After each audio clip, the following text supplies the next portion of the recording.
In our last episode, we looked at keywords for the speaking test and how they can help you perform better for part 2, or otherwise referred to as the long term. In this lesson, let's move on to part 3 of the speaking test.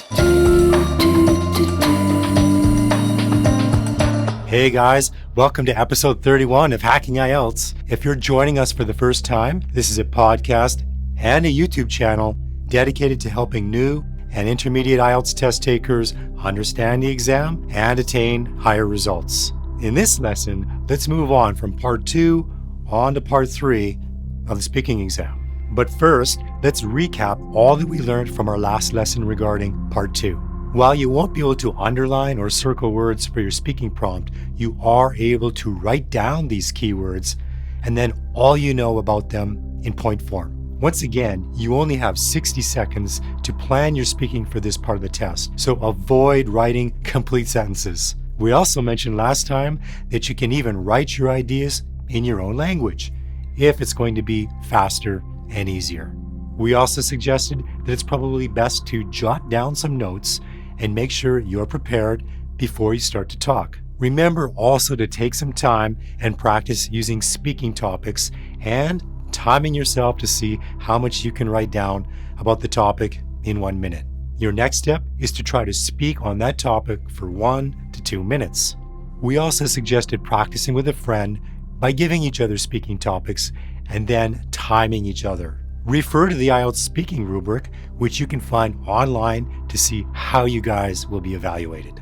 Okay, let's see what you guys know and need to know about part 3 of the speaking exam. First, you probably recall that it's a dialogue, which simply means that this is going to be a two-way discussion, which is completely opposite of part 2. This is essentially a monologue that you provide on a given topic. Remember, the topic of part 3 should be a natural progression building on part 2. What this means is that the examiner should be selecting and creating questions for your discussion that continue along the same theme from the last section of the test. There may be rare cases where you may be given a different topic than what was provided in part 2, but this would tend to break away from the standard protocol and procedures for standard IELTS speaking tests in any country. What do we need to be mindful of this part of the test? First of all, we need to understand if you need to speculate or hypothesize after hearing the examiner's question.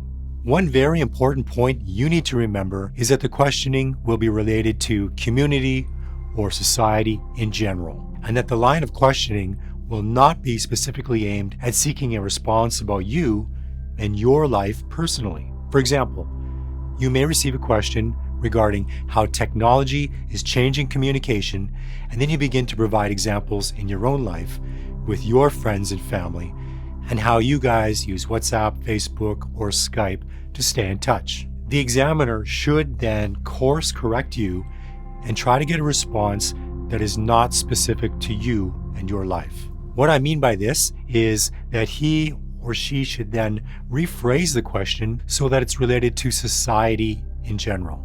Just try to keep in mind that part 3 will be related to people in social groups, possibly their problems, and perhaps solutions. The questioning may start off being quite general, more basic in nature, but then gradually becoming more complex, requiring a higher order of thinking and vocabulary. If we revisit our topic of technology and its use for communication in society, higher order thinking questions may be as follows. Why would governments block communication software in their respective countries, though people require such apps for communicating with friends and family abroad? Here, we would first need to understand the subject, which is governments banning the use of apps such as Skype or the WhatsApp audio feature, and how there is a benefit to this action. Who does this benefit and why, if it's definitely not advantageous to citizens who need these apps to keep in touch with friends and family? We would have to come up with arguments that would support this move of the government and how or if it will benefit society as a whole. Here's another example of higher order questioning. How has technology changed communication in your country compared to 20 years ago? This is a vanilla question that you've most likely already seen online, and it's pretty common in the IELTS landscape. Here, you would need to draw a comparison between your country in the past to your country in the present. You would want to give concrete examples demonstrating a marked improvement in the lives of your fellow countrymen and how much better things are now with WhatsApp, TikTok, Snapchat, or Instagram. You may also want to provide their drawbacks or disadvantages as well, such as how kids these days are staring at their phones instead of engaging in traditional conversation with family members at home, or even worse, parents who are disengaged interacting with their kids. All of this to say that you need to think big picture and utilize vocabulary that can help you to get your point across in a genuine and intelligent manner. Be really careful of throwing around big words that you think are being used properly, as this can actually detract from your speaking score. Another no-no is memorizing scripted responses. What this means is that a test taker goes online, finds some magic script that a former test taker used, memorized it, and then attempts to retool it in a way that works with his or her assigned speaking topic. Can you see what the problem is here? The memorized script is going to sound clunky, jarring, or inappropriate to the examiner, and this definitely will cause the examiner to red flag the candidate's responses. Remember, memorized scripts will cost you in the long run. You are far better off if you spend consistent time acquiring regular vocabulary and expressions, and you know how to use them. Oh, and regarding your vocab and expressions, be very mindful to avoid repeating them over and over. You need to be substituting vocab, phrases, and expressions to show you are articulate and have a strong command of the English language. Remember that variety is the spice of life, and to mix it up when using expressions and vocabulary. You also need to keep in mind that you're having a dialogue, but that it is also an examination and there's no place for street slang and urban expressions. While you may love certain types of English movies and music or games, Grand Theft Auto, more often than not, you're picking up slang that will go against you in a professional setting, such as IELTS or in the workplace. Make sure that you use discretion and exercise professionalism in the exam. Your examiner will appreciate it. What about your body language?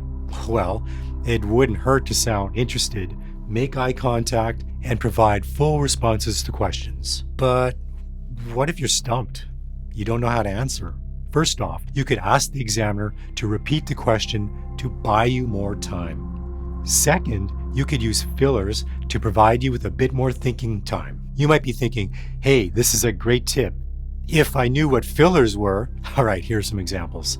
Let me see. To be honest, that's a very interesting question. Another point would be, you see, make sure you avoid ah, or which don't lend well to your ability to express yourself in an coherent manner. You get the point here? As a side note, you may want to up your game and dress a bit more formal on exam day to give you confidence and also show that you mean business. It's definitely not a requirement, but it'll separate you from the rest of the pack. Just saying. Okay, this wraps up things for this week. Did this episode help you out? Let me know in the comments section on YouTube. And be sure to subscribe for new videos like this every week. Or be sure to subscribe to the podcast on iTunes. You can also sign up for free courses over at hackingielts.com. Take care, guys, and catch you in the next one.